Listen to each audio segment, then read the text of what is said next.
Bonjour à tous et bienvenue. Aujourd'hui, je vous propose d'étudier la conception technique de ce confiturier. C'est un petit meuble avec un tiroir et une porte, massif, de construction plutôt régionale.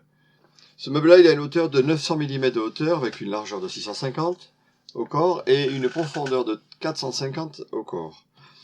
La conception de ce meuble doit être traditionnelle. Le tiroir est assemblé à queue d'aronde. La façade a un élégie orné d'une moulure, et de chaque côté, une sculpture surmonte le décor.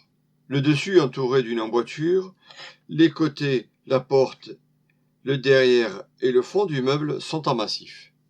Au niveau de la quincaillerie, nous avons une fiche à lacet, un petit bouton de tiroir, une entrée de serrure et bien sûr derrière la serrure avec la clé. Alors voilà le meuble modélisé. Je vous propose de commencer par la porte. Donc là nous avons deux portes et on va faire un petit jeu. Là les deux portes sont presque identiques. Quelle est la différence qu'il y a entre ces deux portes? 5, 4, 3, 2, 1. Et oui bien sûr c'était la traverse basse. Alors normalement quand l'on fait une porte, quand on dessine une porte, on décide la largeur du montant par exemple. Et là nous avons un plat qui correspond à, je sais pas, là on doit avoir dans les 50 quelques millimètres, peut-être 60 mm.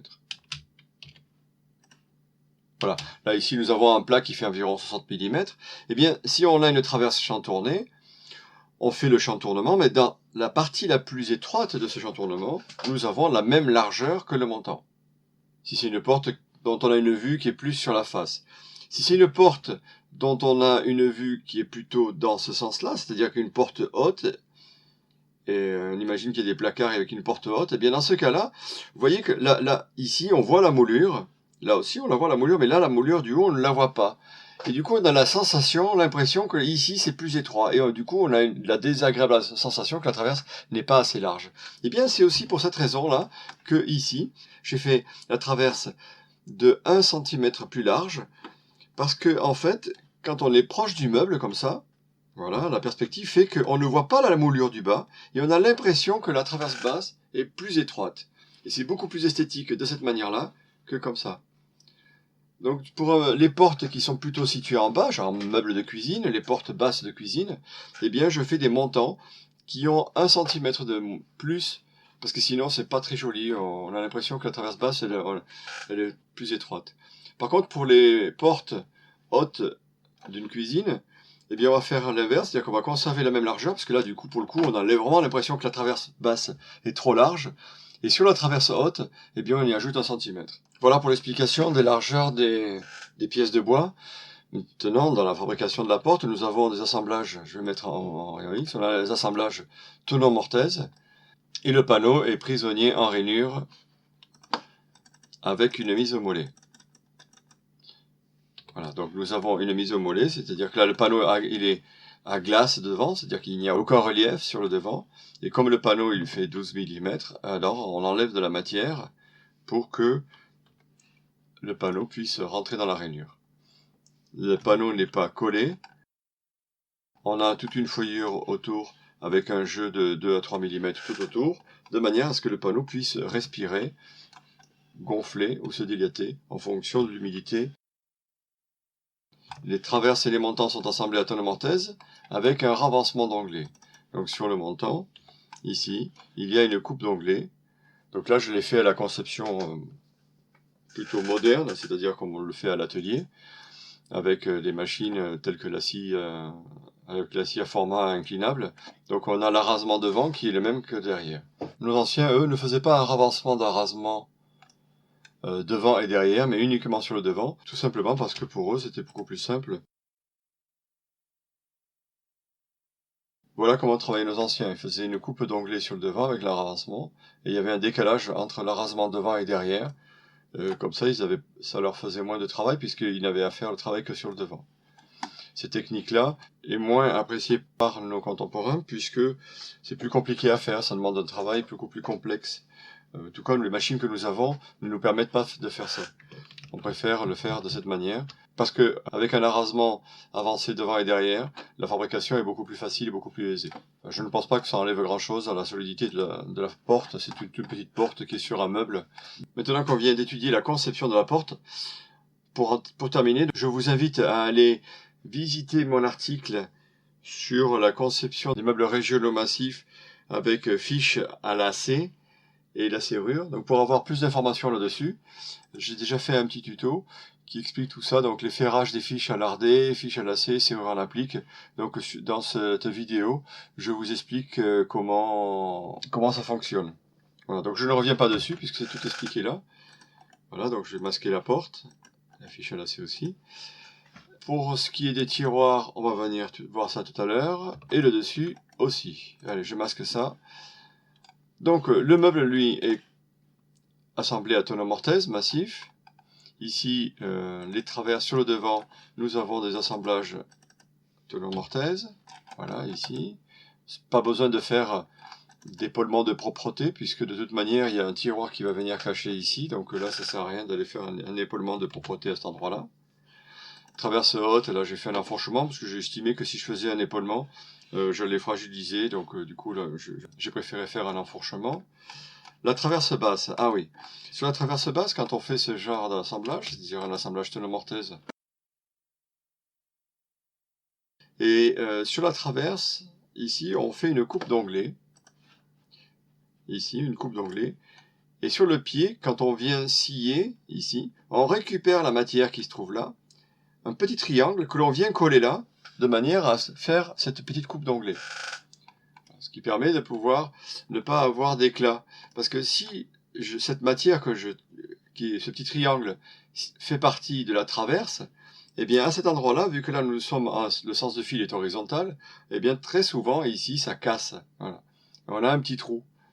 À cause de la moulure, si ça peut être petit, c'est peut-être plus ou moins grand. Donc pour éviter cela, bien, on fait une coupe d'onglet. Comme ça on n'a pas de problème, puisque on n'a pas de problème de fil qui est fragilisé.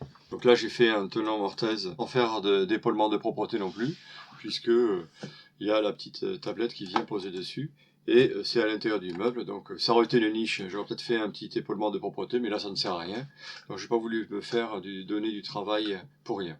Voilà. À l'intérieur on a une petite tablette massive, et elle est posée, donc là je vais la monter. Voilà. En fait, elle est posée sur la traverse de côté, la traverse arrière et la traverse devant. Donc c'est là pour dire que quand on fait un meuble massif, on s'efforce de mettre les hauts des traverses arrière, côté et devant au même niveau, de manière à ce que la tablette vienne poser dessus. Le fond vient poser dessus. Nos anciens avaient une autre méthode aussi, c'est qu'ils faisaient une rainure ici, sur la partie basse. Et après, donc, au moment du montage du meuble, on mettait un panneau. Donc l'avantage, c'est qu'on gagnait environ 5 cm, puisqu'on avait la tablette qui se trouvait beaucoup plus bas. Voilà. On avait une tablette qui était à ce niveau-là, donc ça nous permettait d'avoir un peu plus de place. Mais beaucoup plus de temps de travail, puisque du coup, ça nous oblige à faire une rainure à l'arrière, une rainure devant, une rainure sur le côté, plus faire les entailles sur les pieds. Donc tout ça, c'est du travail. Il faut vraiment que ce soit justifié d'avoir besoin de faire ça. Sinon, eh bien, il suffit de poser après la petite tablette là-dessus, sur les traverses. Comme ça, on n'a même pas besoin de mettre, mettre des tasseaux dessous pour pouvoir la fixer. Donc, c'est tout le temps de gagner. Après, là, moi, j'ai pris la décision de ne pas mettre de tablette au milieu, là, un petit rayon intermédiaire. On aurait très bien pu mettre effectivement un rayon monté sur crémaillère, réglable, puisque c'est un confiturier. Pour pouvoir ranger des confitures, il vaut mieux avoir 2 rayons. Bon, moi, je range des bouteilles dedans, donc les bouteilles sont hautes, donc je n'ai pas besoin de mettre de rayons. Alors, la conception du côté. Donc, nous avons une traverse qui est assemblée à tonneau mortaise, avec un épaulement sur la partie haute. Il y a un petit renfort d'épaulement, je vous l'ai déjà expliqué sur une de mes vidéos. Le fait de faire ce petit renfort d'épaulement, eh bien, on gagne du temps à la fabrication, puisque si on fait les épaulements à la scie à ruban par exemple, on n'a pas à venir à ajuster proprement pile le long de l'arasement. Voilà. Donc du coup, on gagne du temps à faire ce genre de choses. On fait la mortaise. Une fois que toutes les mortaises sont faites, on règle l'outil de manière à ce que l'outil de la mortaiseuse sorte de 5 mm, et puis on fait toutes les barbettes sur les pieds dans la partie haute. Voilà. Donc ça en fait pas non plus beaucoup, hein. C'est uniquement sur les côtés et l'arrière. On a une moulure qui vient mourir sur l'arasement sur les traverses hautes et basses des côtés, et sur le pied, on a un chanfrein arrêté. Et le panneau est assemblé en rainure avec une plate-bande là. Donc là, j'ai décidé de lui faire une petite plate-bande avec un petit quart de rond. Et comme mon outil est monté, donc une fois que j'ai fait mes panneaux de côté, eh bien j'en profite, je passe mon panneau arrière. Alors vous allez me dire, mais ça sert à rien d'aller faire une petite plate-bande sur le panneau arrière, puisque effectivement, c'est l'arrière, quoi, donc on n'a pas besoin de faire une plate-bande. Ceci dit, le panneau, lui, il est massif, donc il fait 12 mm, alors que la rainure, ici, sur le pied, c'est une rainure qui fait uniquement 6 mm. Le panneau faisant 12, pour que ça puisse rentrer, je suis bien obligé d'enlever de la matière. Donc là, ça m'évite d'avoir à remonter un autre outil, genre un outil à feuillure, pour lui faire une mise au mollet en feuillure, comme c'est le cas ici par exemple. Si dans mon ouvrage, à un moment ou à un autre, je dois faire cette mise au mollet, eh bien dans ce cas-là, je monte mon outil, j'en profite pour passer mon arrière. Et sinon, vu que j'ai mon outil à plate-bande pour les panneaux de côté, eh bien j'en profite aussi pour pouvoir faire la plate-bande arrière, qui elle ne sera pas pensée bien sûr, puisque c'est l'arrière. Donc là, sur l'arrière d'immeuble, on aura effectivement en visuel la plate-bande. C'est uniquement technique. En fait, c'est une sorte de mise au mollet. Même si là on va l'appeler plate-bande parce que la plate-bande ici, elle est poncée, teintée, vernie, elle est visible, elle est esthétique.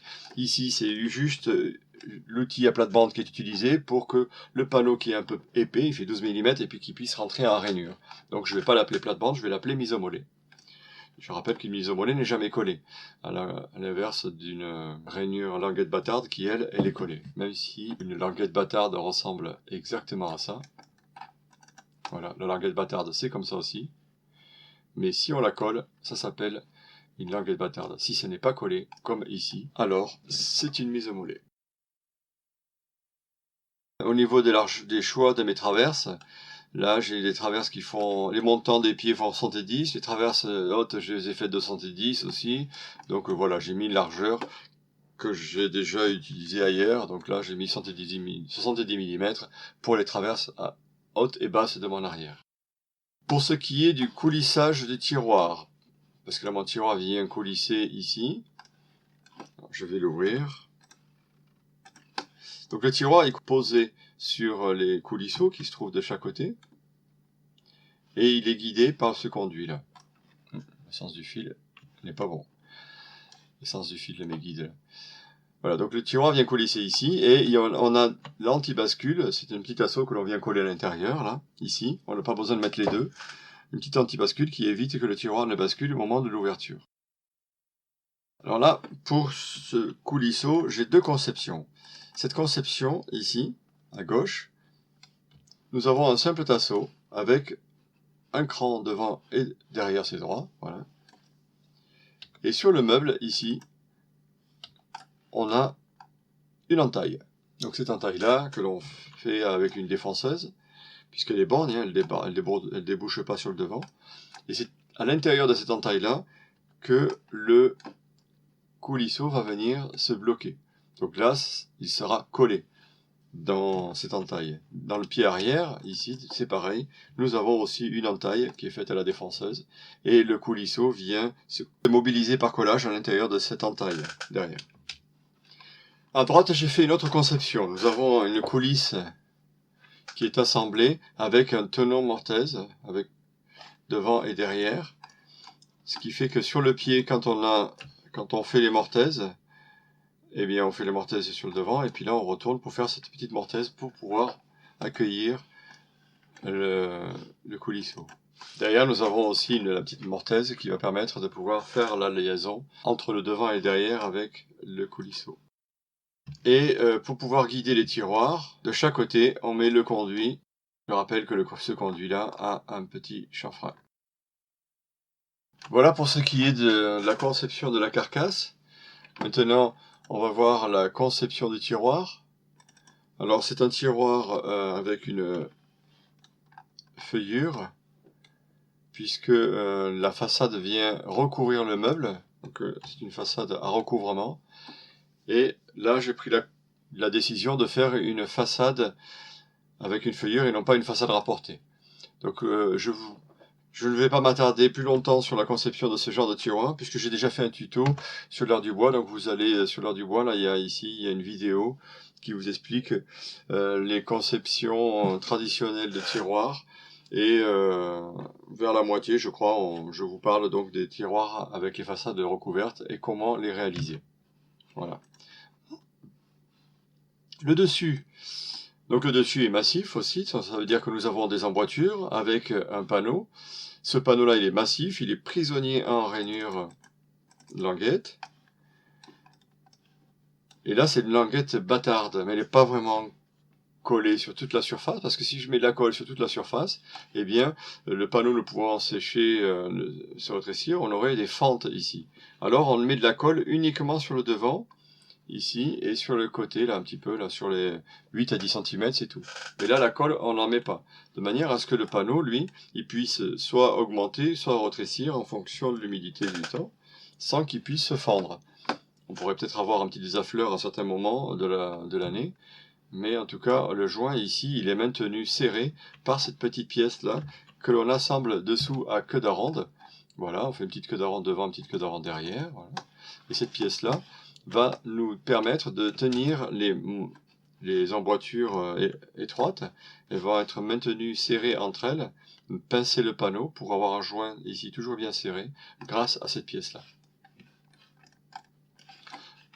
L'assemblage que j'ai décidé pour l'angle ici, c'était un domino. Voilà, ça aurait pu être une mortaise avec une pièce de bois rectangulaire qu'on appelle une clé pour faire la liaison entre l'emboîture de devant et l'emboîture latérale. Le dessus est assemblé avec 4 tourillons. Le tourillon qui permet de coller le dessus. Faites attention de ne pas le mettre pile sur la coupe, parce que là, bon, on a à l'intérieur un domino, mais imaginons qu'on fait ça dessus seulement collé à plat joint, et qu'il n'y ait pas de liaison entre ces deux pièces-là. Dans ce cas-là, si je viens mettre le tourillon ici, le moment de perçage, je risque de forcer et d'écarter ma coupe. Voilà pour ce qui est de la conception de ce petit confiturier régional. Pour ce qui est de la modélisation, j'en ai un peu bavé quand même pour faire les moulures, là. C'est vrai que SketchUp n'est pas vraiment le logiciel adapté pour faire des moulures sur des courbes un peu comme ça, là, voilà. Si c'est une simple chapeau de gendarme, ça va. Et dès que c'est un petit peu compliqué, ou dès qu'il y a un peu de sculpture, c'est un peu plus chaud. Je vous invite à aller voir sur ma chaîne YouTube, où j'ai fait il y a quelque temps une vidéo sur la modélisation de moulures sur les parties chantournées comme ça. Mais malgré tout, là je l'ai bavé un petit peu quand même. Voilà, ben j'espère que cette série d'études de conception de meubles vous a plu. Je vais m'arrêter un petit moment sur ce genre de vidéo. Je verrai un peu plus tard si je reprendrai ce genre d'exercice. Je vous remercie, à bientôt, au revoir.